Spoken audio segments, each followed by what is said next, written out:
Hey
guys, what's happening?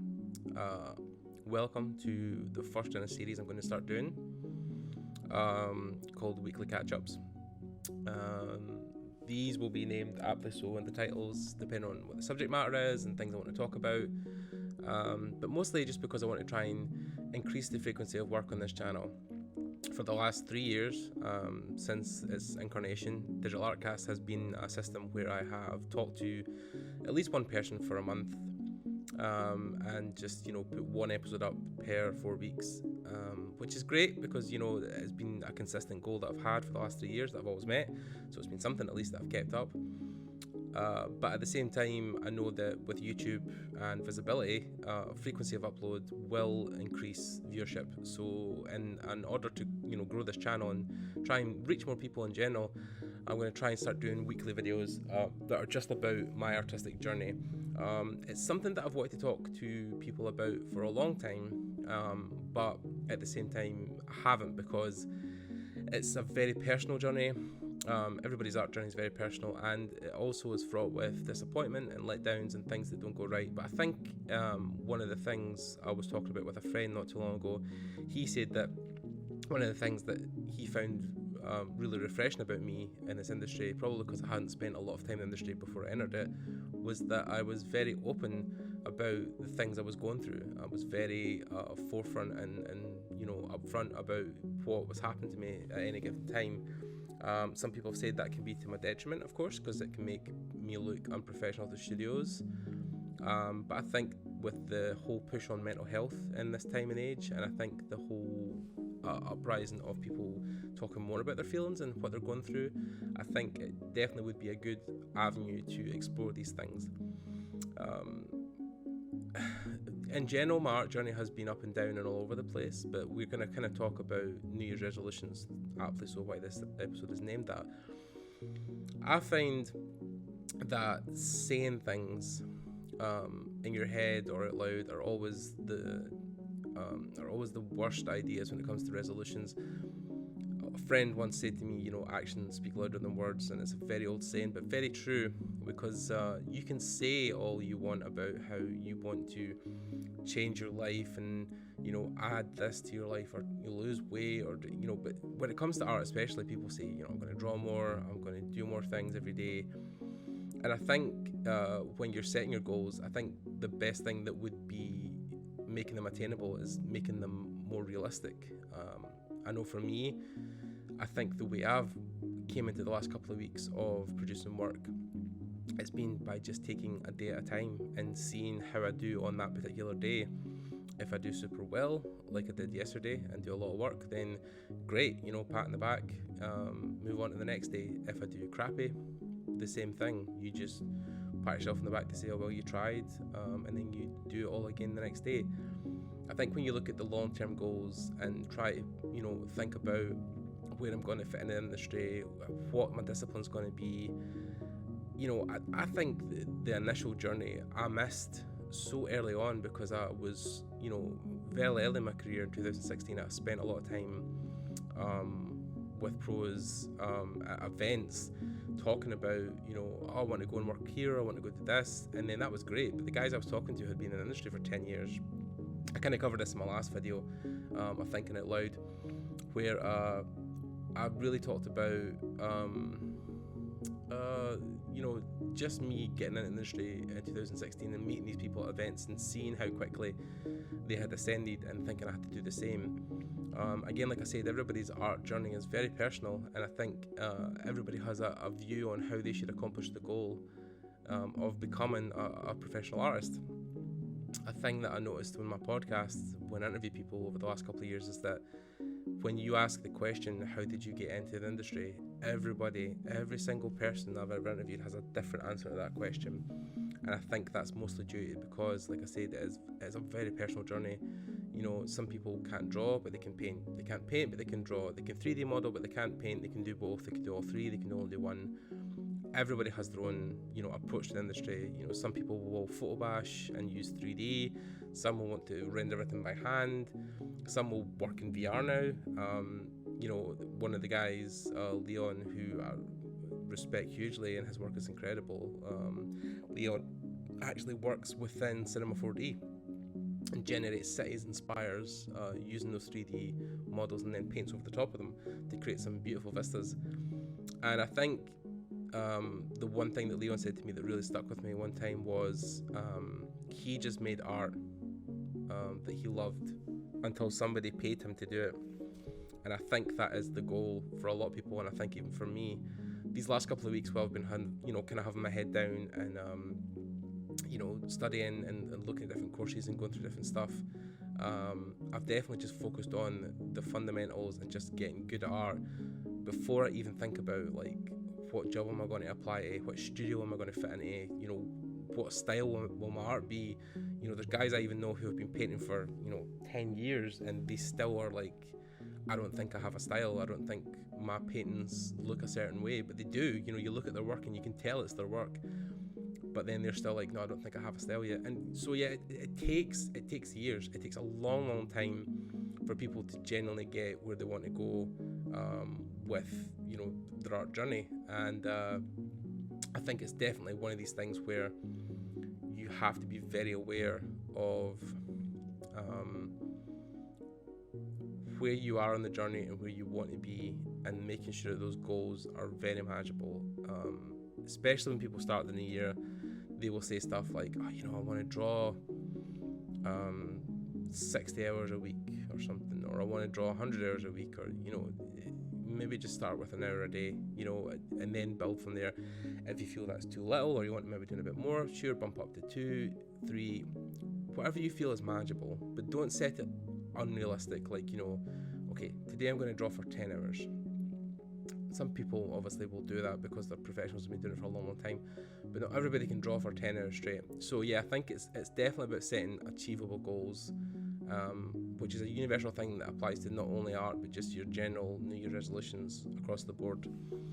I definitely think that these videos are great in the sense that they allow me to connect to you guys and talk about where I am, and I think I would want to try and keep that very truthful, but at the same time not totally transparent. There are certain things that will happen in my journey that would be super personal, or maybe things I don't want to disclose, but I'll try my best every week to try and talk about like where I am on the map of making art, and see what you guys think in return. One thing I've been doing the last week and a half, maybe 2 weeks, and I say doing as in like solid looking, going through coursework, doing homework, is Mark Burnett's art school, and that'll be kind of linked up here. Where the videos are going to be, it's going to be up here somewhere, and I'll put all the links and everything, including that in the description. But yeah, Mark's school was probably the best money I had spent in a long time. It was money I didn't have at the time, but for the price I paid, I think I paid in the end, I paid £280 UK for that. It was about €300, $300. You can work out your local currency. Mark actually had it on sale over the Christmas period, but I don't know if it still is on sale. But yeah, for that, I was getting 2 years worth of curriculum, multiple terms, multiple disciplines.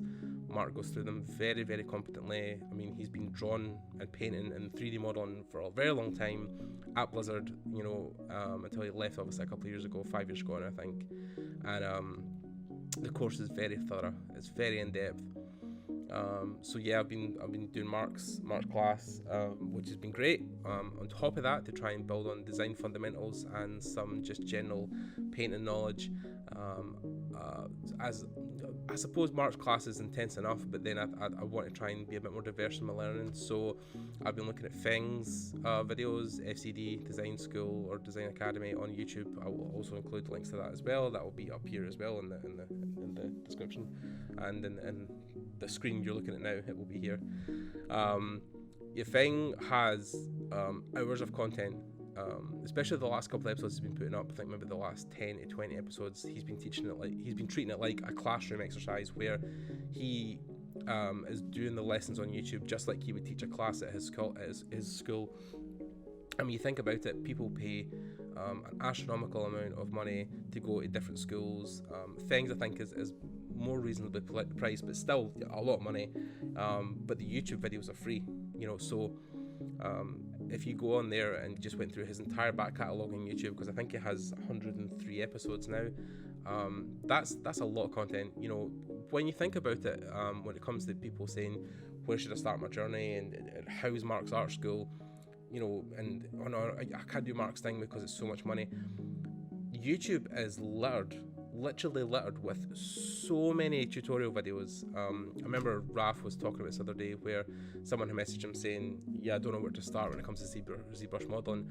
He was like, just go into YouTube and type in ZBrush beginner's guide, and there's especially Flip Normals, they guys have multiple free videos on how to start in ZBrush.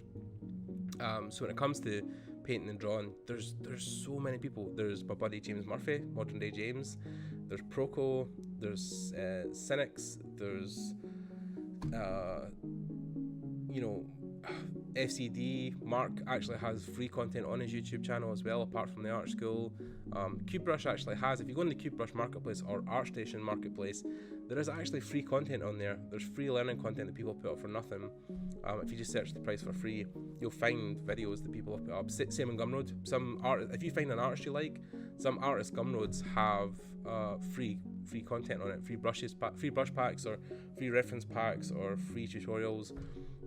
There's just a myriad of stuff, so there really is no excuse to make your New Year's resolutions go down the toilet, because the information's out there, and it's just a determination to go out there and find it and take it in. One thing I have found when I've been working, I don't have my book right now with me, but I will be right back. Okay, so just a quick kind of breakdown. These pens, by the way, have been great for not only note-taking but drawing. These are Pentel pens. Pentel make lots of pens that are varied from just ballpoint pens to brush pens. And Pentel, they make really good stuff. I think they're actually a Japanese brand. I'm not sure. Japanese or Chinese. But very good pens. So I've been using these a lot for drawing, sketching, and taking notes. So I just wanted to run down yesterday what I'd kind of done as an example of how I'm learning. There's various, I've done some life studies, done some life drawing studies in my book. Some really basic stuff, drawing just objects around me, images that I've seen online, figures, animals, stuff like that. Just filling pages with as much exercises as I can.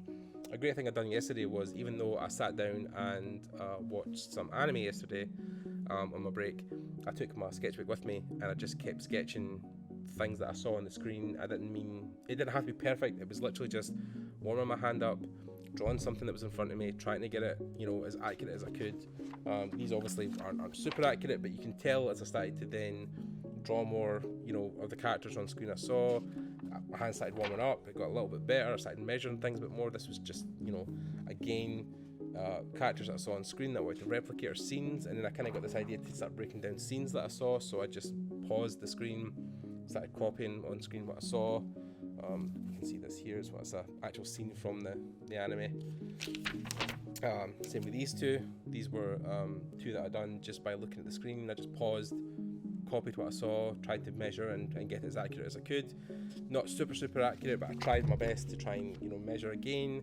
Stuff like this, just taking a scene, copying what I saw, trying to look out, measure. So again, more of this stuff. I went through one of James's videos, a really old one about perspective, once he had read Scott Robertson's books, so I just took short notes on what he was talking about, stuff that I would remember if I look back. Watched another anime, really liked the character on it, so I took a little sketch of her, just to put in my book. And then these couple pages were, this was FCD, this was Things, episode 103, this was all about design fundamentals for beginners. This was just notes I was taking on every slide that he was shown. This was actually a project to redesign Spike's ship from Cowboy Bebop. So this was just notes I took of what Feng was talking about, how he was breaking down his design process, where they were drawing influence from, just a lot of stuff. And then this was from his intro to digital painting and how he talked about light and how we see light and how it affects what we paint. So again, just taking notes, trying to break down his philosophy on how we work with contrast and how we work with atmosphere and how the earth scatters light.